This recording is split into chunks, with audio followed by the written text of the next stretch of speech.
Hi friends எல்லாம் எப்படி இருக்கீங்க? இன்றைக்கி பார்த்தீங்கன்னா நம்ம கிச்சன் வீடியோ தான் பார்க்க போகிறோம். கிச்சனில் இருக்கிற நம்ம ஷெல்ஃபில் மசாலா டப்பாலாம் இருக்கும் இல்லையா, அந்த மசாலா டப்பா தான் இன்றைக்கி ஃபுல் க்ளீனிங் வீடியோ நம்ம பார்க்க போகிறோம்.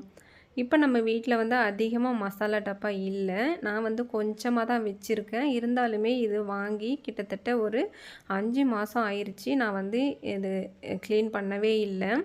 சரி, பொங்கல் நெருங்கிடுச்சு, இதுக்கு முன்னாடி நம்ம வந்து க்ளீன் பண்ணிடலாம் அப்படின்ற மாதிரி நான் வந்து இப்போ தான் வந்து கிச்சனில் இருக்கிற டப்பாவை வந்து வாஷ் பண்ணலாம் அப்படின்னு சொல்லிட்டு வந்திருக்கேன். நம்ம இப்போ எப்படி க்ளீன் பண்ணலாம், அது வீட்டில் இருக்கக்கூடிய பொருளை வச்சு எப்படி க்ளீன் பண்ணலான்னு பார்க்கலாம் ஃப்ரெண்ட்ஸ்.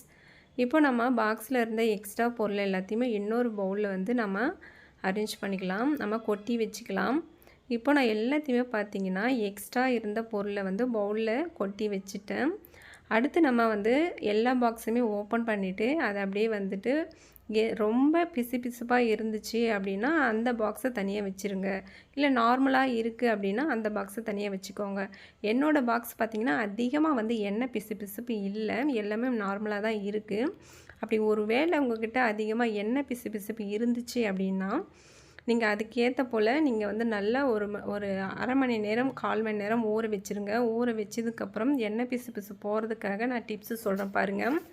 நம்ம ஒரு லெமனை வந்து பாதியை கட் பண்ணிவிட்டு 1 டீஸ்பூன் அளவுக்கு பேக்கிங் சோடா, கொஞ்சமாக வினிகர் சேர்த்துட்டு நம்ம அந்த சபீனா பவுடரில் கொஞ்சம் தொட்டு நல்லா தீத்தினோம் அப்படின்னா சூப்பராக க்ளீனாக பளிச்சுன்னு ஆயிரும். 2வது ஸ்க்ரப்பு போட்டு இந்த பிளாஸ்டிக் டப்பா வந்து தீத்தாதீங்க. கிராச்சஸ் வந்ததுன்னா நம்மளோட டப்பா பார்க்குறதுக்கே நல்லா இருக்காது. இப்போ இந்த ஸ்பாஞ்செலாம் நம்ம வந்து யூஸ் பண்ணோம் அப்படின்னா இந்த பாட்டிலு இந்த டப்பாலாம் வந்து கிராச்சஸ் விழுறதுக்கு அதிகமாக வாய்ப்பு இல்லை. இப்போ பாட்டிலில் வந்து அதிகமாக வந்து எண்ணெய் பிசுப்பு இருந்துச்சுன்னா கண்டிப்பாக நீங்கள் வந்துட்டு ஸ்க்ரப்பு வந்து இந்த மாதிரி நான் யூஸ் பண்ணுற ஸ்க்ரப்பை வந்து யூஸ் பண்ணுங்கள். பாட்டிலில் வந்து ஒன்றுமே ஆகாது. ஆனால் இந்த பாக்ஸ் ஐட்டம்ஸில் வந்து ஸ்க்ரப்பை வச்சு தீத்துனீங்கன்னா ரொம்ப கிராச்சஸ் வரும். நல்லா தேஞ்சு போய் அந்த டப்பாவே பார்க்குறதுக்கு நல்லா இருக்காது. அதனால ஸ்க்ரப்பை வந்து தவிர்த்துட்டு ஸ்பாஞ்ச் யூஸ் பண்ணுங்கள். இப்போ நம்ம கழுவி முடிச்சதுக்கப்புறம் ரொம்ப நேரம் வந்து அப்படியே ரெஸ்ட் விட்டுட்டோம் அப்படின்னா காஞ்சி போயிடும்.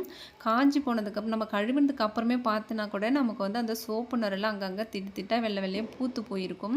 அதனால் நீங்கள் கொஞ்சம் கொஞ்சமாக வந்து பாக்ஸை வந்து சோப்பு போட்டுட்டு உடனே வந்து வாஷ் பண்ணிவிடுங்க. அப்படி பண்ணும்போது நமக்கு அந்த வெள்ளையாக பூத்து இருக்காது. அப்படியே நல்லா தேய்ச்சி கழுவிட்டு நம்ம வந்து கம்ப்ளீட்டாக இந்த பாக்ஸ் எல்லாத்தையுமே வெயிலில் கட்டாயம் காய வைக்கணும். நமக்கு தண்ணியெல்லாம் வடிஞ்சிருச்சுன்னா நமக்கே தெரியும். இப்போ அந்த பாக்ஸ் மூடியெல்லாம் பார்த்திங்கன்னா அங்கங்கே ஓரங்கள்லாம் நல்லா வந்து தேய்ச்சி எடுக்கணும். அந்த மாதிரி இருக்கும்போது நமக்கு எண்ணெய் பிசுலாம் அதிகமாக இருக்கும். 2வது அப்படியே நம்ம வாஷ் பண்ணி வச்சுட்டோம் அப்படின்னா அந்த எண்ணெய் பிசுப்பாக அப்படியே தான் இருக்கும். ஸ்மெல்லு வந்து பயங்கரமாக வர ஆரம்பிச்சிடும். கண்டிப்பாக நம்ம வந்து பாக்ஸ் மூடிகள்லாம் வந்துட்டு நல்லா தேய்ச்சி தான் க்ளீன் பண்ணணும். பாக்ஸாக இருந்துச்சுன்னா அதாவது பிளாஸ்டிக்காக இருந்துச்சுன்னா அதை வந்து நீங்கள் ஸ்பாஞ்சை வச்சு இந்த மாதிரி நல்லா வச்சு தேய்ச்சி எடுங்க. அந்த லெதர்லாம் எடுத்துகிட்டு கழுவினீங்கன்னா இன்னமும் வந்து ஸ்மெல் இல்லாமல் நீட்டாக வச்சுக்கலாம். நம்மளோட பாக்ஸ் வந்து பார்த்திங்கன்னா கம்ப்ளீட்டாக எல்லாத்தையுமே வந்து நான் வந்து வாஷ் பண்ணிட்டேன்.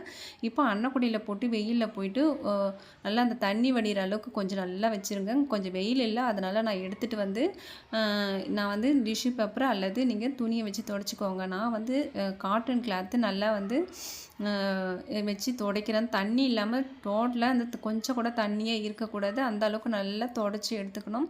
இந்த மாதிரி நம்ம வெயிலில் காய வச்சுட்டு துடைச்சி எடுத்து யூஸ் பண்ணும்போது பார்த்திங்கன்னா நம்ம கொட்டி வைக்கிற பொருள் எல்லாம் பூச்சி பிடிக்காமல் நல்லா நீட்டாக சூப்பராக வச்சுக்கலாம்.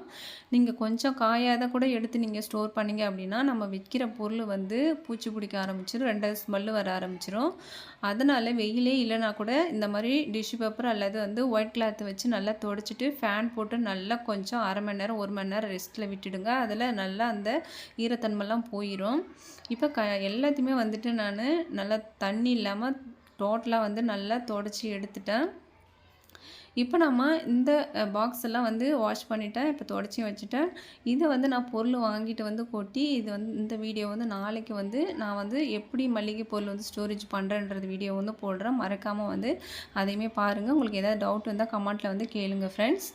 இப்போ நம்ம பாக்ஸ் மூடியிலேருந்து எல்லாத்தையுமே வந்துட்டு அந்த லெதர்லாம் வந்துட்டு கழட்டிட்டு தான் நான் வந்து வாஷ் பண்ணி எடுத்திருக்கேன். இந்த மாதிரி எடுத்துட்டு நம்ம வந்து சுத்திரியும் வந்து ஒயிட் துணியை வச்சுட்டு நல்லா துடைச்சிட்டோம் அப்படின்னா நமக்கு ஈரப்பதம் கொஞ்சம் கூட இருக்காது.